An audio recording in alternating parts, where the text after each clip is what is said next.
नमस्कार, मैं हूं शिरीष मिश्रा। छत्तीसगढ़ की बात में आप सभी का स्वागत है।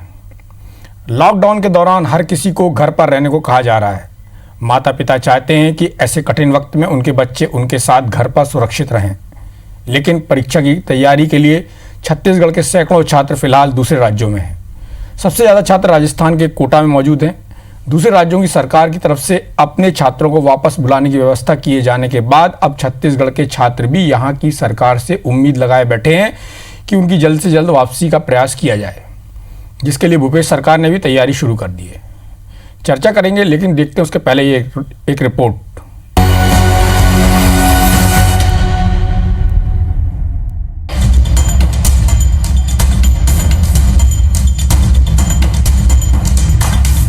लॉकडाउन के दौरान राजस्थान के कोटा में रह रहे उत्तर प्रदेश के हजारों छात्रों को लेने जैसे ही वहां की राज्य सरकार की तरफ से बसों का इंतजाम किया गया, छत्तीसगढ़ के छात्रों ने भी प्रदेश सरकार से गुहार लगानी शुरू कर दी है कि उनको भी वापस बुलवाया जाए। जानकारी के मुताबिक इस वक्त छत्तीसगढ़ के लगभग 500 छात्र राजस्थान के कोटा में जो मेडिकल और इंजीनियरिंग एग्जाम्स की तैयारियों के लिए कोटा में कोचिंग ले रहे हैं। ये छात्र वहीं हॉस्टलों में और पीजी में रहते हैं। लॉकडाउन के दौरान शैक्षणिक कार्य पूरी तरह से बंद है और दोबारा कब शुरू होंगे इस पर फिलहाल कुछ कहा नहीं जा सकता।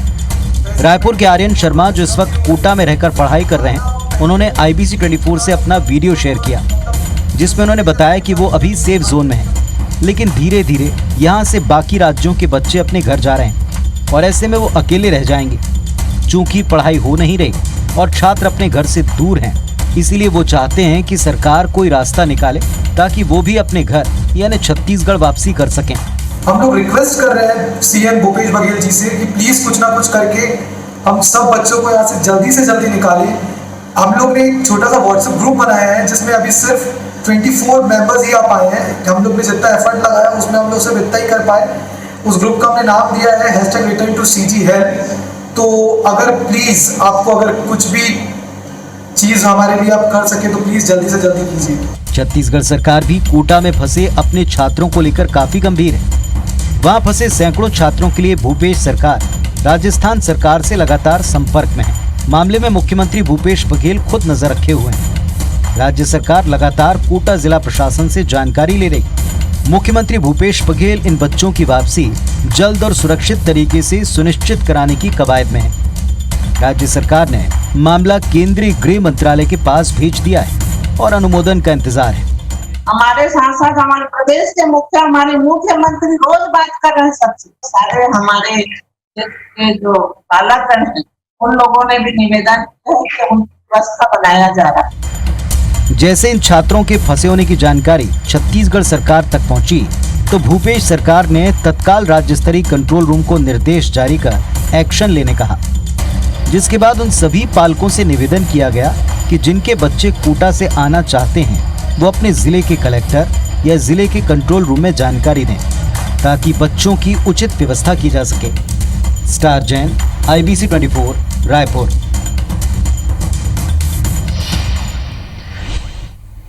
कोटा में फंसे बच्चों की जो चिंता है, जो परेशानी है, उस पर चर्चा के लिए हमारे साथ भारतीय जनता पार्टी से श्रीचंद सुंदरानी जी हैं और कांग्रेस से हमारे साथ RP सिंह जी जुड़े हुए हैं।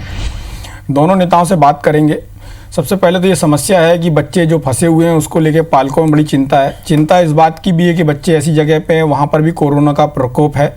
साथ में एक समस्या और आ रही है कि बच्चे वहाँ पर रहने के कारण डिप्रेशन के शिकार हो रहे हैं। ज़्यादातर बच्चे 17-18 साल की उम्र के हैं, 15 से 17 साल की उम्र के हैं। उसको लेके माँ बाप की चिंता जायज़ है। उत्तर प्रदेश सरकार ने जिस तरह से 252 बसें वहाँ भेजी और राजस्थान सरकार ने उनको वहाँ से रवाना किया। छत्तीसगढ़ सरकार भी प्रयास कर रही है। भूपेश बघेल जी ने वहाँ के मुख्यमंत्री से बात की है। चूँकि दोनों जगह कांग्रेस की सरकार है, इसलिए कोऑर्डिनेशन की कमी नहीं है। समस्या ये है कि किस स्वरूप में हो। छत्तीसगढ़ के करीब 1500 बच्चे ऐसा कहा जा रहा है, लेकिन अभी एक मोटे अनुमान के अनुसार 500 बच्चे वहाँ पर फंसे हुए हैं जिनकी जानकारी आ रही है। राज्य सरकार ने अलग अलग व्यवस्था की है। राज्य सरकार के एक मंत्री हैं जयसिंह अग्रवाल, उन्होंने ट्वीट भी किया है कि बच्चों के पालक परेशान ना हो, जिलों में जो नियंत्रण कक्ष हैं उसमें जानकारी दें, फ़ोन नंबर नोट कराएं। इन सब बातों पर हम चर्चा करेंगे किस तरह से व्यवस्था हो ताकि बच्चे भी सुरक्षित आ सकें और राज्य में कोई बीमारी का ट्रांसफ़र ना हो सके। श्रीचंद जी, आपको क्या लगता है कि राज्य सरकार को इस समय क्या करना चाहिए? हालांकि राज्य सरकार अपनी तरफ से पूरा प्रयास कर रही है। देखिए, जिस प्रकार उत्तर प्रदेश की सरकार ने इसमें बड़ी तत्परता दिखाई, वहाँ से बसें भेजकर बच्चों को बुला लिया गया। वहीं उत्तर प्रदेश की सरकार ने, आपने देखा होगा, जो दिल्ली में मजदूर काम करते थे या नौकरी पेशा वाले लोग जो काम करते थे, ऐसे हज़ारों की संख्या में लोग दिल्ली में थे, जो दिल्ली सरकार ने उनको व्यवस्थाएं देने में नाकामी रही, तो उत्तर प्रदेश की सरकार ने तत्काल बसें भेजकर बुला लिया गया। क्यों इंतज़ार किया जा रहा है? क्यों नहीं उन्हें राजस्थान से बुला लिया जा रहा है? छोटी उम्र के बच्चे हैं, 17 साल 18 साल, इतना विलम्ब क्यों होना चाहिए था? तत्काल बुला लिया जाना चाहिए था। अभी तक तो व्यवस्था कर लेनी चाहिए थी। कहीं ना कहीं जब बच्चे एक क्लास में 1-2 बच्चे रह जाएंगे, अन्य प्रदेशों के बच्चे अपने अपने घरों में जाएंगे और छत्तीसगढ़ के बच्चे वहाँ रह जाएं, तो कहीं ना कहीं डिप्रेशन का शिकार वहाँ होंगे, परिवार के लोग विचलित होंगे। क्योंकि ये समय इतना बड़ा कठिन समय है कि हम लोग घर से अगर 1 घंटा बाहर कहीं निकलते हैं, आधा घंटा कहीं बाहर निकलते हैं, तो परिवार वाले हमें जाने नहीं देना चाहते। परिवार के सदस्य, किसी को भी परिवार के सदस्य को बाहर जाने नहीं देना चाहते। और ऐसी स्थिति में अगर वे बच्चे बाहर हैं, राजस्थान में हैं और वे वहाँ पढ़ रहे हैं, पढ़ने के लिए गए हैं, पढ़ाई बंद है, स्कूल बंद है, और वे करीब 25 दिन लॉकडाउन को हो गया। 25 दिन में सरकार व्यवस्था नहीं कर पाई। मोदी जी ने विदेशों से बच्चों को निकाल के लाया है, तो राजस्थान। लेकिन श्रीचंद जी, आपके ही सहयोगी जो सरकार है बिहार में, उसके मुखिया का कहना है फिर लॉकडाउन का मतलब क्या रह जाएगा यदि इस तरह से बसों में बच्चों को लाना है। खैर, वो एक अलग विषय है, वो राजनीति उसमें बहुत ज़्यादा हो रही है। आरपी सिंह साहब, जिस तरह से श्रीचंद सुंदरानी जी ने बोला कि 25 दिन लॉकडाउन के हो गए, मोदी जी ने विदेश से बच्चे बुला लिए, लेकिन यहाँ की सरकार बुला नहीं पा रही है, और अभी तक सरकार क्या कर रही है। मैं चाहूँगा कि चूँकि आपकी पार्टी की सरकार है, तो आप इसमें श्रीचंद जी जो बोल रहे हैं, जो आरोप लगा रहे हैं, उन पर जवाब दें। देखिए, सबसे पहले तो मैं माननीय श्रीचंद जी को धन्यवाद दूंगा कि उन्होंने बहुत अच्छा प्रश्न उठाया कि छत्तीसगढ़ सरकार देर क्यों कर रही है या ये देरी क्यों हो रही है। शिरीष भाई, दरअसल बहुत सारी बातें ऐसी होती हैं जो प्रदेश की जनता के सामने आनी जानी चाहिए, लेकिन आज तक आई नहीं है। मैं पार्टी के जिम्मेदार पदाधिकारी होने के नाते वो तमाम बातें प्रदेश के सबसे बड़े चैनल के माध्यम से प्रदेश की जनता के सामने लाना चाहूंगा, ताकि प्रदेश की जनता को सच्चाई पता चल सके। सबसे पहले जिस दिन माननीय प्रधानमंत्री जी ने सभी राज्यों के मुख्यमंत्रियों के साथ वीडियो कॉन्फ्रेंसिंग में बातचीत की थी, माननीय मुख्यमंत्री भूपेश बघेल जी ने यह मुद्दा उठाया था कि न सिर्फ छात्र बल्कि हमारे श्रमिक, कामगार और अन्य साथी जो अलग अलग राज्यों में फंसे हुए हैं, उनके लिए कुछ वन टाइम व्यवस्था बना दी जाए, ताकि हम अपने लोगों को अपने राज्य में सुरक्षित ला सकें। अगर कोई बीमार है तो उनका उपचार भी करा सकें। लेकिन मुझे कहते हुए बड़ा दुख होता है कि माननीय प्रधानमंत्री जी ने स्पष्ट मना कर दिया और कहा कि लॉकडाउन के दौरान जो जहां है वो वहीं रहेगा। दूसरी बात, उसी दिन रात को माननीय भूपेश बघेल जी जब संतुष्ट नहीं हुए उनके जवाब से, तो उन्होंने माननीय गृह मंत्री अमित शाह जी को फोन लगाया और उनसे फिर ये निवेदन किया कि हमारे छात्र, हमारे कामगार, हमारे श्रमिक, हमारे नागरिक, हमारी माताएं बहनें जिस जिस राज्य में हैं, वहां से हमें उन्हें लाने की वन टाइम परमिशन दी जाए। लेकिन मुझे कहते हुए फिर दुख होता है कि माननीय गृह मंत्री जी ने भी इस पर कोई आश्वासन नहीं दिया, बल्कि ये कहा कि लॉकडाउन के दौरान जो जहां है वो वहीं रहेगा। अब बात आती है उत्तर प्रदेश की। अगर एक राज्य सरकार को केंद्र सरकार अनुमति देती है कि अपने बच्चों को लेकर चले जाइए, तो हम भी अनुमति मांग रहे हैं, हमें भी दे दीजिए। हमारे भी अधिकारी यहां से जाएंगे, अपने बच्चों को सुरक्षित लेकर आ जाएंगे। लेकिन हमारे एसीएस टू सीएम, अतिरिक्त मुख्य सचिव, मुख्यमंत्री, वो लगातार गृह मंत्रालय के संपर्क में है और हमें अभी तक इस बात की अनुमति नहीं मिली है कि हमारे बच्चे वहां से आए। इसके बावजूद आज माननीय मुख्यमंत्री भूपेश बघेल जी ने गुजरात माफ कीजिएगा राजस्थान के मुख्यमंत्री अशोक गहलोत जी से बात की। अशोक गहलोत जी ने कहा कि हम सहर्ष आपके राज्य के बच्चों को भेजने के लिए तैयार हैं, उनकी सुख सुविधा का हम पूरा ख्याल रख रहे हैं। उन्होंने एक नंबर वहां से जारी किया है जो मीडिया के माध्यम से आप सबको पहुंचा दीजिए, किसी को कोई दिक्कत होता है तो उस नंबर पर बात कर ले और किसी बच्चे को कोई परेशानी नहीं हो रही है।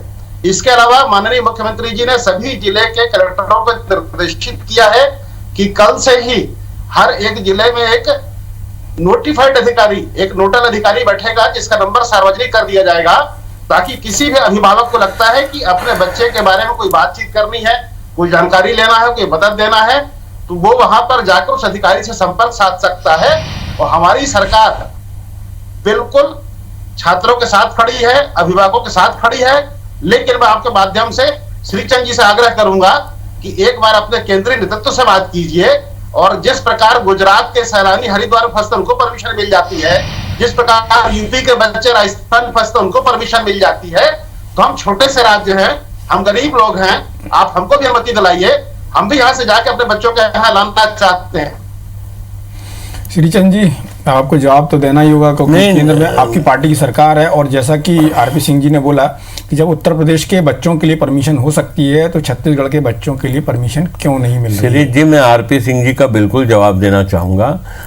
जब लॉकडाउन घोषित हुआ, उत्तर प्रदेश सरकार ने तत्काल संज्ञान में लिया और मुझे लगता है 1-2 दिन में ही उन्होंने सारे मजदूरों को, सारे कर्मचारियों को जो दिल्ली में काम करते थे, अन्य प्रदेशों में काम करते थे, उनको बुला लिया, बच्चों को बुला लिया, विद्यार्थियों को बुला लिया और भी बहुत सारे लोग। श्रीचंद जी, सवाल ये नहीं है किसने बुलाया किसने नहीं बुलाया, जब उत्तर प्रदेश के लोगों के लिए परमिशन हो गई है, जब जैसा कि आरपी सिंह जी बोल रहे हैं कि भूपेश बघेल जी ने खुद बात की है गृह मंत्री अमित शाह से, यहाँ के जो ACS हैं वो लगातार वहाँ के गृह मंत्रालय से बात कर रहे हैं, परमिशन क्यों नहीं हो रही? आपके यहाँ पे 9 सांसद हैं और डॉक्टर रमन सिंह इतने लंबे समय तक यहाँ मुख्यमंत्री रहे, उनको बात करनी चाहिए। नहीं, अगर इस प्रकार की कहीं कोई दिक्कत थी तो निश्चित रूप से मुख्यमंत्री जी को डॉक्टर रमन सिंह जी से बात करना था, सांसदों को बुला के बात करना था। ये तो कोई बात नहीं हुई। देखिए वो इतने साल तक नहीं, हमें क्या पता कि हमारे यहाँ के बच्चे, देखिए तो शासन का ही ये है ना, शासन की जानकारी जब तक हम लोगों तक नहीं आएगी या हमारे सांसदों को बोला जाता, हमारे गृह मंत्री जी से बात करने के लिए बोला जाता, प्रधानमंत्री जी से बात करने, शासन को सहयोग लेना चाहिए। ये समय राजनीति करने का नहीं है, ये समय एक दूसरे से सहयोग लेने का है। राजनीति के लिए बहुत सारा हमको वक्त मिलेगा आगे, लेकिन हमको पहली लड़ाई कोरोना से लड़नी है। उन बच्चों को लाना है तो निश्चित रूप से संज्ञान में लाना चाहिए, एक दूसरे से सहयोग लेना चाहिए। हमारे लोग तो सहयोग के लिए तत्पर बैठे। माननीय डॉक्टर रमन सिंह जी ने स्वयं पत्र लिखा मुख्यमंत्री जी को। श्रीचंद जी, सवाल ये नहीं है कि मुख्यमंत्री जी जब बात करेंगे तभी डॉक्टर रमन सिंह जी बात करेंगे या आपके यहाँ के जो सांसद हैं वो बात करेंगे। आप लोगों की भी जिम्मेदारी बनती है, आप जनप्रतिनिधि हैं, राज्य की जनता ने आपके लोगों को चुन के भेजा है। शासन का दायित्व तो बनता है कि विपक्ष के साथ सहयोग लेकर, कहीं कोई ऐसी जानकारियां हैं कि आप खुद ही बोल रहे हैं कि राजनीति का समय नहीं है, लेकिन बिल्कुल नहीं है। ये मुद्दा राजनीतिक मुद्दा ही नहीं है। ऐसे मुद्दों पर राजनीति हमको करनी भी नहीं है। हम तो नहीं, हमें जानकारी कैसे होगी डॉक्टर रमन सिंह जी को जानकारी मुख्यमंत्री देंगे तभी तो कि हमारे 500 बच्चे राजस्थान में मीडिया में जानकारी आ रही श्रीचंद जी लगातार, और आपके अपने भी सोर्सेज नहीं, तो हमारे नेता हाथ पे हाथ थोड़ी धरे बैठे बात कर रहे हैं, निश्चित रूप से कर रहे होंगे। सुंदरानी जी, जो सहयोग की बात है वो आपकी पार्टी की ओर आ रही, क्योंकि केंद्र में आपकी पार्टी की सरकार है, जैसा कि आरपी सिंह जी ने भी बोला है कि लगातार राज्य सरकार तो अपना प्रयास कर रही है। अब आपकी पार्टी के नेताओं का भी कोई अधिकार, कोई कर्तव्य बनता है कि वो बात करें केंद्र के नेताओं पर। क्या ऐसा तो नहीं है कि आपकी पार्टी के नेताओं का अब दिल्ली में वो रसूख नहीं रह गया है जो पार्टी की हालत हुई है? जी, क्या मुख्यमंत्री जी ने हमारे नेताओं से, नेता प्रतिपक्ष से, पूर्व मुख्यमंत्री से, वरिष्ठ जो हमारे मंत्री रहे पूर्व में विधानसभा में, क्या ऐसे लोगों से चर्चा की? कहीं पे भी सहयोग मांगने की बात की? कहीं दिखा क्या आपको? ये समय प्रधानमंत्री जी सारे विपक्ष से सहयोग मांग रहे हैं, सारे विपक्षी नेताओं से चर्चा कर रहे हैं, सलाह कर रहे हैं, सारे मुख्यमंत्रियों को बुला के सलाह कर रहे हैं। हमारे यहाँ के प्रदेश के मुखिया ने कभी एक बार भी किसी से बात की क्या? स्वयं डॉक्टर रमन सिंह जी ने पत्र लिखा, अगर कहीं व्यवहारिक कठिनाई, उत्तर प्रदेश को परमिशन मिल सकती है और छत्तीसगढ़ को परमिशन नहीं मिलेगी, क्या एक देश में अलग अलग राज्यों के लिए अलग अलग नियम है क्या? किससे बात की है माननीय मुख्यमंत्री जी ने? क्या सीधी अमित शाह जी से बात हुई है? प्रधानमंत्री जी से बात हुई है? देखिए, बात अधिकारी लेवल पे बात करें, पॉलिटिकल बात सरकार की बात है। गृह मंत्री जी से बात हुई है क्या एक बार भी? और क्यों नहीं मिलेगी? उत्तर प्रदेश को परमिशन मिलेगी और या ये भी संभव है कि हालात उस वक्त उतने न बिगड़े हों जितने अभी के हालात हैं यूपी के या राजस्थान के। अभी के जो हालात हैं ज़्यादा बिगड़े, उसके पहले जब परमिशन दी थी शायद उतने हालात नहीं बिगड़े होंगे, शायद यह भी कारण हो सकता है। आरपी सिंह जी, जिस तरह से श्रीचंद जी बात कर रहे हैं, उनका कहना है कि प्रॉपर वे में बात नहीं हुई है, जिनसे बात करना है किन से बात की है कुछ पता नहीं है, अधिकारी लेवल पर बात होनी चाहिए थी, इसमें लेट हो गए हैं। देखिए शिरीष भाई, सबसे पहले तो मैं आपके माध्यम से श्रीचंद सुंदरानी जी को धन्यवाद दूंगा। जब हमने देश के प्रधानमंत्री से बात कर ली, उनसे आग्रह कर लिया, देश के गृह मंत्री से बात कर ली, उनसे आग्रह कर लिया कि हमें अनुमति दे दीजिए, उसके बाद बीजेपी के जिम्मेदार प्रवक्ता आपके चैनल पर प्रश्न उठाते हैं कि हमने डॉक्टर रमन सिंह से बात क्यों नहीं की या नेता प्रतिपक्ष धर्मलाल कौशिक से बात क्यों नहीं की, तो आज मुझे पता चला कि धर्मलाल कौशिक और डॉक्टर रमन सिंह जी नरेंद्र मोदी और अमित शाह से बड़े नेता हैं। मैं दोनों नेताओं का आपके माध्यम से प्रणाम करता हूं। देखिए, बात को घुमाने का प्रयास मत करिए आरपी सिंह जी। मैंने ये नहीं कहा, मैंने कहा आपने स्थानीय स्तर पे जब प्रधानमंत्री जी सारे विपक्ष से सलाह मशविरा कर रहे हैं, उनको गुजरात भेजा जाता है। नहीं, आंध्र प्रदेश में गुजरात के आपको उनको विशेष परमिशन देकर गुजरात भेजा जाता है। विश्वास में उत्तर प्रदेश के बच्चे वहां फंसते हैं, उनको विशेष परमिशन देकर यहाँ भेजा जाता है। हम तो बस ये पूछ रहे हैं कि आप भी इसी राज्य के राजनीतिक दल हैं, 15 साल जनता ने आपको चुना, कोई जिम्मेदारी आपकी भी है। हो सकता है हम अपनी जिम्मेदारी का पूरा निर्वहन कर रहे हैं आरपी सिंह जी। हमारी बात नहीं सुनते होंगे तो आखिर ये बात क्या है कि दो राज्य को परमिशन मिल जाती है, हमको अनुमति नहीं मिलती है। और सबसे बड़ी बात शिरीष भाई, सबसे बड़ी बात है शिरीष भाई कि कोटा से अगर हम बच्चों को लेकर निकलते हैं तो सबसे पहले मध्य प्रदेश की सीमा पड़ेगी। चूंकि लॉकडाउन लगा हुआ है, हर राज्य ने अपनी सीमाओं को सील करके रखा है, हमने भी सील करके रखा है, तो मध्य प्रदेश सरकार हमारे बच्चों को अपनी सीमा में नहीं घुसने देगी। वहां से हम पार करते हैं तो एक छोटा सा हिस्सा महाराष्ट्र का आता है, महाराष्ट्र ने अपनी सीमाएं सील कर रखी है, हमारे बच्चे महाराष्ट्र नहीं घुस पाएंगे। तो जब तक केंद्रीय गृह मंत्रालय या केंद्र सरकार इसकी अनुमति नहीं देती है, हम चाहे जितने प्रयास कर ले, हम बच्चों को नहीं ला पाएंगे। और तो मुझे लगता है, और ये मेरा आरोप है, कि भारतीय जनता पार्टी ये चाहती है कि जिस तरीके से हम कोरोना के खिलाफ लड़ रहे हैं, और आपने देखा कि हम पूरे हिंदुस्तान नंबर 1 है, ये आरबीआई की रिपोर्ट में भी कल कहा गया कि आर्थिक स्थिति हमारी सबसे बेहतर है। तो ये मुझे लगता है कि भारतीय जनता पार्टी जानबूझकर ये कुचक्र रच रही है और ऐसे प्रयास कर रही है कि हमारे बच्चे परेशान हो और हम चाह कर भी अपने बच्चों के हम नहीं ला सके। लेकिन ऐसी परिस्थिति में भी हमारी सरकार राजस्थान की सरकार के साथ संपर्क में है और किसी बच्चे को कोई परेशानियां होने नहीं देंगे। आरपी सिंह जी, आपकी जो बात है वो बहुत जायज़ है और मुझे लगता है कि ये राजनीति का मुद्दा होना भी नहीं चाहिए क्योंकि बच्चों का मामला बड़ा सेंसिटिव है। नहीं, बड़े दुर्भाग्य की बात है। पर श्रीचंद जी, मैं भी चाहूँगा कि इसको राजनीतिक इसका उत्तर ना देते हुए एक आपकी पार्टी की तरफ से एक पहल होनी चाहिए, खुद होकर प्रधानमंत्री को बोलना चाहिए कि हमारे राज्य के बच्चों को यहाँ आने की परमिशन दी जाए, जैसा कि आरपी सिंह जी बोल रहे हैं, यदि वो बाधा है तो। और इसके अलावा यदि कोई दूसरा मुद्दा है तो फिर बात कांग्रेस की तरफ जाती है, प्रदेश सरकार की तरफ जाती है। लेकिन यदि जिस तरह की बात आरपी सिंह जी ने की है और उसमें जो बाधाएं हैं, जो बीच में पड़ने वाले राज्य हैं मध्य प्रदेश, महाराष्ट्र, और जिस राज्य से लाना है वहाँ से लाने की परमिशन को लेके, ये चीज़ें यदि आपकी पार्टी के नेता आगे बढ़ के करेंगे तो प्रदेश में एक अच्छा संदेश भी जाएगा। मुझे लगता है कि इस विषय को राजनीतिक हिसाब से नहीं देखना चाहिए क्योंकि ये दोनों पार्टियों से जुड़ा हुआ मामला था। निश्चित रूप से शिरीष जी, भारतीय जनता पार्टी इस मुद्दे पे राजनीतिक दृष्टि से नहीं देखती। हम सब एक हैं, छत्तीसगढ़ की 2.5 करोड़ जनता के साथ खड़े, हम सरकार के साथ खड़े हैं। हम नहीं चाहते यहाँ पे एक भी मरीज और नया आवे और तकलीफ आवे। सरकार किसी की भी हो, कांग्रेस की हो या भाजपा की हो, कहीं इस मुद्दे पे हम राजनीति नहीं करना चाहते और हम पूरा सहयोग सरकार के साथ है, हमारा राज्य सरकार के साथ है, हर मुद्दे पे हम सरकार के साथ खड़े हैं। ये कहना उचित भी नहीं होगा कि हम राजनीति करें। मैंने कहा परिस्थितियां संभव है कि जिस समय उत्तर प्रदेश ने परमिशन मांगी थी उस वक्त लॉकडाउन में उतनी हालत खराब नहीं थी, शुरुआत के दिनों की बात है। आज 25 दिन निकल गए, हो सकता है राजस्थान की स्थिति उससे पहले से जब ज़्यादा बिगड़ी हो, ऐसी स्थिति न हो कि वहाँ से बच्चे निकाले जाएं, इसलिए हो सकता है कि वो विचार चल रहा हो या ठीक से अप्रोच नहीं हुई हो, दोनों बातें हो सकती है। ये तो माननीय मुख्यमंत्री जो भी बात हुई हो सकते हैं। श्रीचंद जी, पर आपकी पार्टी का एक कर्तव्य बनता है कि प्रदेश सरकार की ओर से आपकी पार्टी के जो बड़े नेता हैं जिनके दिल्ली में एक वजन है, वो बात करें और इस समस्या का समाधान करें। आपने बोला कि सरकार के साथ खड़े हैं, तो सरकार के साथ खड़े रहिए और साथ में कंधे से कंधा मिला के काम करिए ताकि प्रदेश की जनता और प्रदेश के वो पालक जो अपने बच्चों को लेकर चिंतित हैं, उनकी चिंता दूर हो सके। इस चर्चा में भाग लेने के लिए आप दोनों का बहुत बहुत धन्यवाद। नमस्कार।